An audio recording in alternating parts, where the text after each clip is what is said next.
And a good evening from Sgurr. Welcome this week. As you can see, me and Pauline have done a little bit of updating and getting prepared for these conditions. Midgie season is almost over, but today we stepped out of the car by It was awful. Sgurr. And terrible. oh my God, I have never experienced this season midges quite that bad. What he's not telling you is that this one here opened, this guy opened the door of the car, Yep. let some midges dive in, shut the door of the car, All of the midges. and left me to organise everything inside of the car while being attacked by midges. While I ran up and down the road outside. So I was getting my laps, I was doing my 100 metres. Thanks. And Pauline was doing an organisation race. So thank you for your organisation. You're welcome. It's managed to get us up here with all of this gear. But one thing I'll do is I'll take this off. I'm going to brave the midges for you guys. But if you look down at the moment, actually, this is the most amount of the loch we have been able to see. And if you're wondering what loch I'm on about, this is Loch Curisk near Elgol. Elgol's over the other side, Camasunary Bay's over that side, and Loch Curisk and the Black Coolins are over there. In fact, I can probably give you a better demonstration. So 1 second. So if you have a little look at my phone right now, I'm going to point it out this way. You can see the red mark is where the direction I'm pointing at. So what I have in front of me is I have got Sgurr,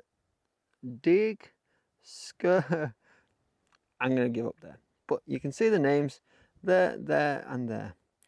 Got Curisk Memorial Hut and Loch Curisk coming straight down this way. Now if I can get sunrise with this, it is going to look absolutely amazing.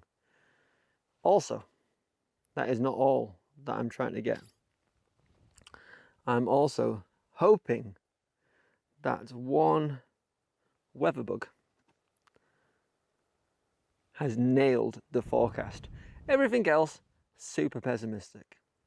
But this app, My Weather Bug, hopefully has got the money down.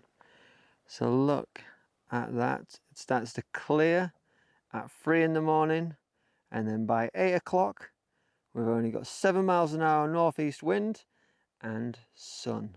So that is positive for sunrise. Well, fingers crossed it lifts and we're gonna have a magical view, and it might even lift just in time to get a shot later. But for now, me and Pauline, we're gonna return to our tent, get nice and warm, eat some pizza, and maybe watch a bit of Netflix. It's amazing technology, isn't it?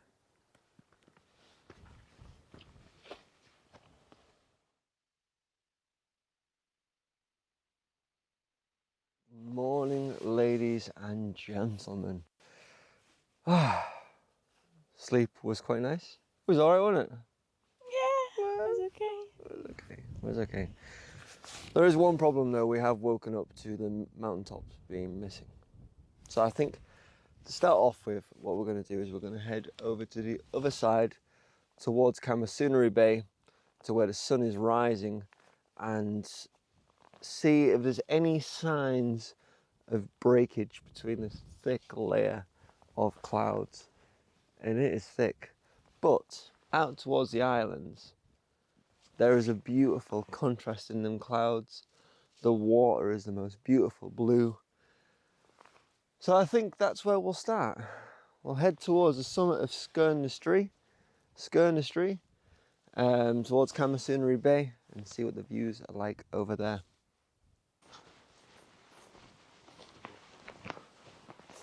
So right now on this side we've got breaks in the clouds, we've got mountain tops starting to appear, and over this side, this is where I'm going to focus the first shot of this morning. Out towards the island out here, I'm not sure what island this is. We've got the Isle of Rum over here. I think this is Eeg, but this one all the way out there, I'm really not too sure what that one is. But But I think that's the shot I'm going to take first of all, because what I've got is I've got an open expanse of water going straight out there.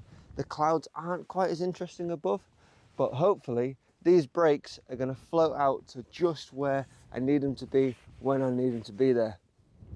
Sometimes life happens like that, and I have a feeling, as you can see right now, it's starting to happen like that.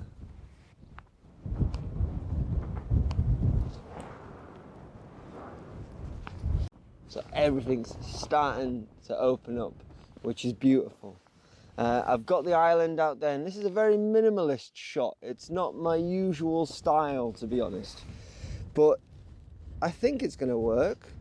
I'll probably end up darkening off the blues quite substantially on the water. I've started to get a nice line of braked clouds just above the island, which again is going to help me add texture to that scene. But what a beautiful morning. I didn't expect it to get this good. Okay, so I've got that image now, and that is it up on screen. Minimal, blue. I'll darken off that island, make that stand out, but I think it's time to head back over to the coolings because they are starting to pop out.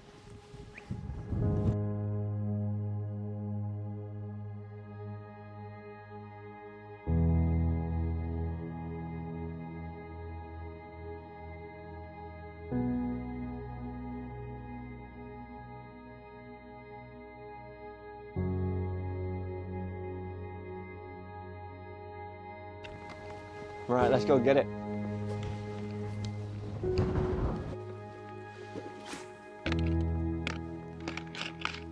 I've got a feeling we're going to get the full ridge. It's going to have alpine glow on it, and I have to be ready. And ready for what, you may be asking? But ready to shoot a panorama. This shot is pretty much a bucket list shot, to be honest. It is something I've been wanting to capture for a long time.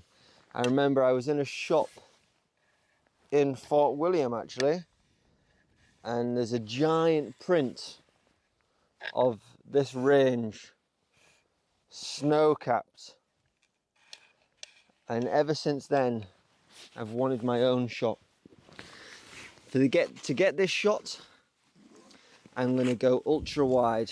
So I'm going to take off this lens, my 24-70, and I'm going to put on my 15 to 30mm lens. Oh, it's so tantalizingly close. Now, the most important thing now is I don't knock my tripod. Because I've spent all that time leveling off my legs, to knock my tripod now would be very upsetting.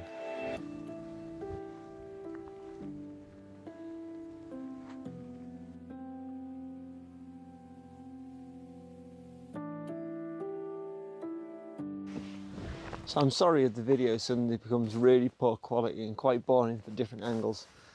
Pauline's been a hero and she's gone off to go and get something from the tent. But wow, just wow. We've got alpine glow all the way across the range. At different points, different peaks pop out. It's just quite amazing. And I can see that you're wonky, so I'm just gonna fix you, pal. There we are.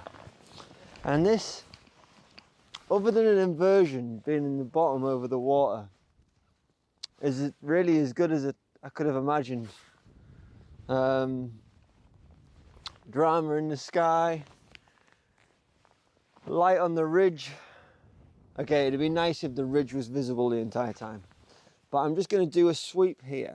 And as I do this sweep, the picture will pop up on screen. Now I'm leaving it wide on both sides, just in case I need to do a crop. My settings, I've chosen the brightest part of the image and I'm just leaving it on those settings for the entire image. The dynamic range on this beast is perfect. So I'll be able to recover all of that light, all of them shadows, and make it nice, bright all the way through. That is totally possible with this camera. The reddish glow is starting to leave the rock face now.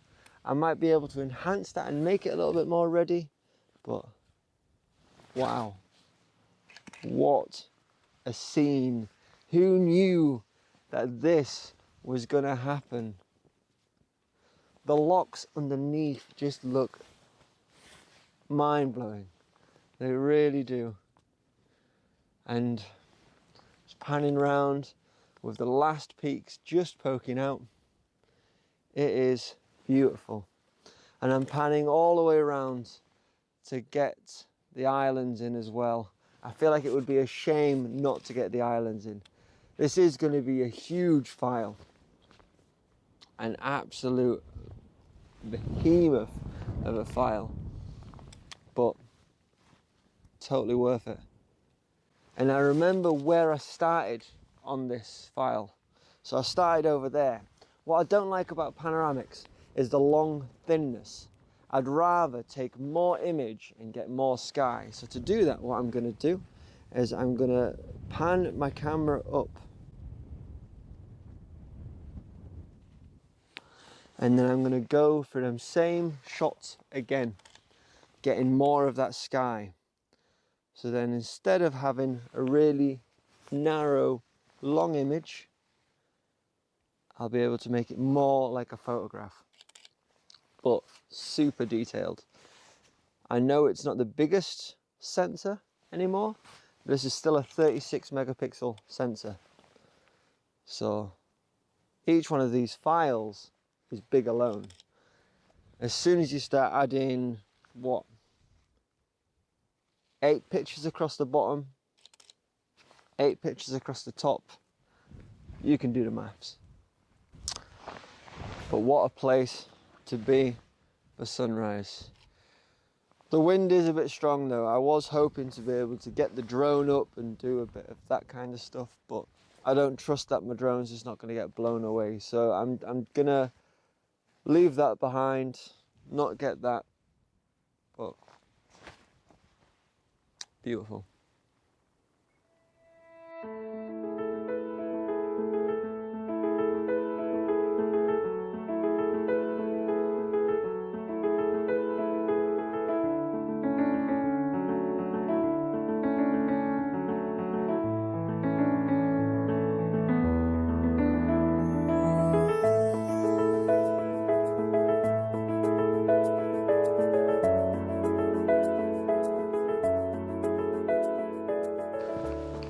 So I have found, sorry about the shaky footwork, I have found the perfect vantage point. So I've got Pauline down here and she is making a great subject. Her stance right now is perfect. I've asked her to stand not looking into the scene but looking across the scene, almost looking out the scene, but that tends to give the perspective that she's looking into the scene. It's nice to be able to have your model's face in there as well. So I'm shooting the scene on a 2-shot bracket, one for the highlights and then one raising that exposure quite dramatically, so then I've got a nice detailed Pauline. So now I've got this channel of rock over here which is creating a beautiful channel in the water, you'll see in a second. So I'm going to get my first shot now, and there we are, 2 shots. You'll see both of the shots on screen and look at how different they look. The light at the moment, it is starting to get less warm, a little bit cooler, but it is still absolutely beautiful. And Pauline makes the great subject to add scale, and just by doing a double bracket I get everything at the top, everything at the bottom, and then I'll be able to blend them together to create a well exposed image throughout. And it is as simple as that. Beautiful. If I was to capture this again, I'd probably ask Pauline to stand next to the water in front of that scene. As you'll see in a second, she really does not stand out. But these are notes, you should learn from them, and I've learned from this. But I think from our morning on Sgurr,